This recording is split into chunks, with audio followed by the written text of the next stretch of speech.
ఓం నమః శివాయ.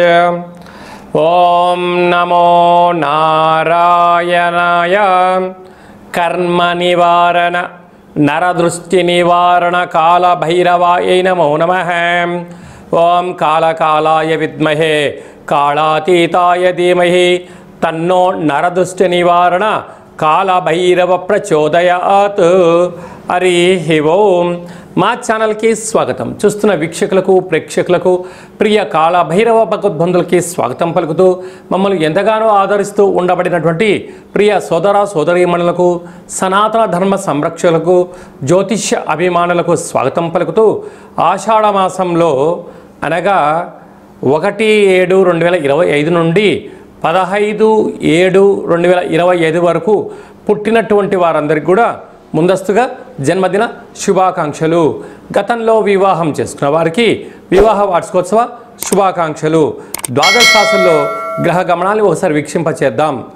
వృషభ రాశిలో శుక్రుడు నక్షత్రకారకుడు, మిథున రాశిలో రవి గురు సంచార స్థితి, కర్కాటక రాశిలో బుధ సంచార స్థితి, సింహరాశిలో కుజుడు మరియు కేతు సంచార స్థితి, కుంభరాశిలో రాహు సంచార స్థితి, మీనరాశిలో శని సంచార స్థితితో ద్వాదశ రాశుల్లో గ్రహ గమనాలు ఈ విధంగా ఉన్నాయి. ఆషాఢ మాసం మనం అనగానే తెలంగాణ యావత్ ప్రపంచమంతను కూడా అమ్మవారిని స్మరించడం, ధ్యానించడం, బోనం కార్యక్రమాలు చేస్తూ ఉంటాం. అమ్మవారి యొక్క కృపకటాక్ష వీక్షణలు అందరిపైన చల్లగా ఉండాలని కోరుకుంటూ అన్ని ప్రాంతాలలో నివసించేటువంటి ఈ భూమండలం మీద నివసించేటువంటి అన్ని జీవరాశుల వారందరికీ కూడా మనుషులకు, పక్షులకు, సకల ప్రాణులకందరికీ కూడా అమ్మవారి యొక్క కృపకటాక్ష వీక్షణ కలిగి ఉండాలని కోరుకుంటూ ఆశీర్వచనం.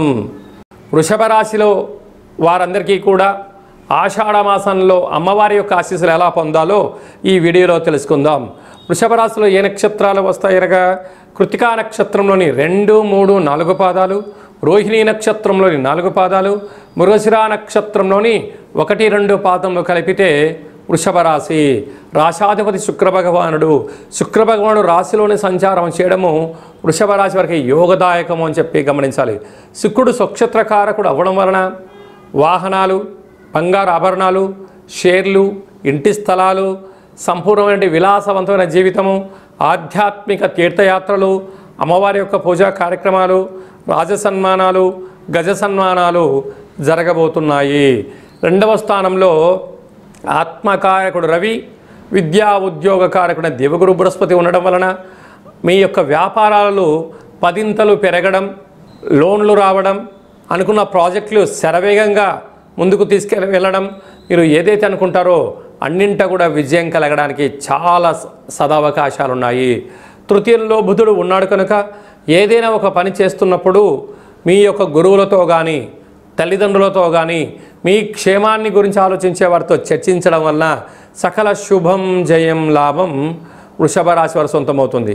అర్ధాష్టమ కుజుడు, అర్ధాష్టమ కేతు కొద్దిపాటి గ్రహ సంచార స్థితి అనుకూలంగా లేదు అని చెప్పి కూడా గమనించగలగాలి.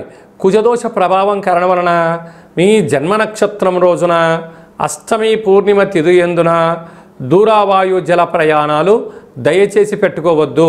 వ్రాతకోతలు, రిజిస్ట్రేషన్లు, డబ్బులు ఇచ్చిపుచ్చుకునే వ్యవహారాలకు చాలా దూరంగా ఉండగలగాలి. ఆవేశంగా ఉండకుండా ఆలోచనగా ఉంటూ ఆధ్యాత్మిక చింతన కలిగి ఉన్నట్లయితే సకల శుభానికి మీరు శ్రీకారం చుడతారు. అదే కాకుండా రాజ్యస్థానంలో రాహు ఉండడం వలన మీరు కష్టపడి పనిచేస్తూ ఉంటారు. పై అధికారులు, సహా ఉద్యోగస్తులు, కింది స్థాయి ఉద్యోగస్తులు అందరూ కూడా మీరు ఎక్కడ తప్పు చేస్తారా అని చెప్పి ఎదురు చూస్తూ ఉన్నారు. ఆ తప్పును లేవనెత్తి మిమ్మల్ని మానసికంగా వేధిస్తూ ఆ డబ్బులు ఇవ్వకుండా ఎగరగొట్టే మానవ ప్రయత్నం చేస్తూ ఉంటారు. కనుక దయచేసి నోటిని అదుపులో పెట్టుకుని మానవ ప్రయత్నం చేయాలి. ఏకాదశంలో శని భగవానుడు. వృషభ రాశి వారు ధర్మంగా ఉంటారు, న్యాయంగా ఉంటారు, ఏ పని చేసినా సక్రమంగా చేస్తూ ఉంటారు. కానీ పని చేతగానే వారందరూ కూడా వీరిపైన 4 నిందలు వేయడము, వీళ్ళను మానసిక క్షోభకు గురి చేయడము జరుగుతూ ఉంటుంది. కానీ మీరు ఏనుగు లాంటి వారు రోడ్డమ్మని వెళ్తూ ఉంటే అనేక జంతువులు మరుగుతూ ఉంటాయి. కానీ అది ప్రచారంగా భావించండి, అది ఇంకోలాగా భావించవద్దు. ఇలాంటి కార్యక్రమాలలో ఈ వృషభ రాశిలో జన్మించిన వారు హోటల్ వ్యాపారస్తులు, ఆహార ఉత్పత్తులు, వ్యవసాయ సోదరీమణులు, అలాగే మార్కెటింగ్ రంగంలో ఉండమైన వారు, వస్త్ర వ్యాపారస్తులు, స్వర్ణకారిత వ్యాపారస్తులు, వీరందరూ కూడా మంచి భవిష్యత్తు కాలం ఉందని చెప్పి కూడా గమనించగలగాలి. అలానే కాకుండా ఈ ఆషాఢ మాసంలో అమ్మవారిని స్మరించడం, గ్రామదేవతకు పూజ చేసుకోవడం, కులదేవతలను స్మరించడం, తెల్లటి వస్త్రాలు, విభూతిని అమ్మవారికి సమర్పించడం, తెల్లటి కొబ్బరికాయలో శ్వేత స్వరూపమైనటువంటి నారికేల దీపాన్ని పెట్టడం వలన ఐశ్వర్యం, ఆనందం, యోగం వృషభ రాశి వారు సొంతం అవుతుంది. అలా కుదరలేని పక్షంలో ఇంట్లోనైనా కొబ్బరికాయలో దీపం పెట్టి అమ్మవారిని స్మరించడం వలన, ధ్యానించడం వలన గ్రామ దేవతల యొక్క ఆశీస్సులు, కులదేవతల ఆశీస్సులు కలిగి అన్నింటా సువర్ణపు అధ్యాయ జీవితానికి స్వాగతం వృషభ రాశి వారు పలకబోతున్నారని చెప్పి కూడా గమనించాలి. మనకు ఆషాఢ మాసంలో శుక్లపక్షంలో విశేషమైనటువంటి రోజులు అమ్మవారిని స్మరించడం కోసం, ధ్యానించడం కోసము ముఖ్యమైన తిథుల గురించి క్లుప్తంగా, సవివరంగా, సంపూర్ణంగా తెలుసుకుందాం. 3వ తారీఖు 7వ నెల 2025 ఆషాఢ మాస శుక్లపక్ష అష్టమి గురువారము, హస్త నక్షత్రము, చిత్త నక్షత్రము.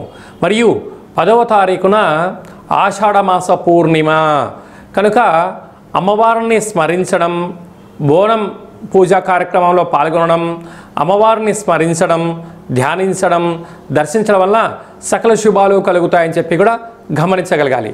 అలాగనే మనము వీలైనంత వరకు ఈ యొక్క ఆషాఢ మాసం యొక్క ఆశీస్సులు పొందగలగాలి అన్నట్లయితే వీలైనంత వరకు కాళికామాతను, కాళభైరవ స్వామిని స్మరణ, ధ్యానము యోగదాయకం అని చెప్పి కూడా గమనించగలగాలి.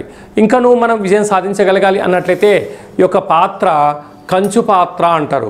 కంచు మోగినట్టు కనకంబు మోగదు గదరాసుమతి అని చెప్తూ ఉంటారు. ఈ యొక్క పాత్ర ఇంట్లో పెట్టుకొని ఇలా ఒక్కసారి శబ్దం చేస్తే ఓంకార శబ్దం రావడం జరుగుతుంది.